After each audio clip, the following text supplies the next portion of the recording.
ఏమైందక్క కొబ్బరికాయ పొడి తీసుకుంటున్నావు? నేను ఇది పీకుతున్నాగా, ఇది ఎక్స్ట్రా ఉంది, కొట్టరాదు కొబ్బరికాయ. పీస్ తీస్తున్నా, ఇట్లా పీస్ తీసేటప్పుడు చెరొకటి కొడుతున్నాగా కొబ్బరికాయ. మీ చిన్నల్లుడు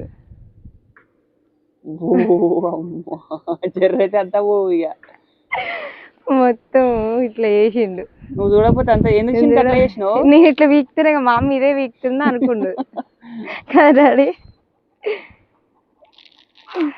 సిగ్గుపడుతుండ ఇక. నాకు తెలియదు, నా లెక్కనే తీస్తుండ అనుకున్నా నేను, కానీ కాదు. చీర బాగుంది. బాగుందా? మా అన్నయ్య పెట్టిండు నాకు ఈ చీర. ఏ అన్నయ్య అయ్యి ఉంటాడు తెలిస్తే కామెంట్ పెట్టండి. ఫుల్ అన్న. ఓకేనా ఫ్రెండ్స్, మరి రాజపండగకి అయితే అక్కకు పెట్టిండు అనమాట.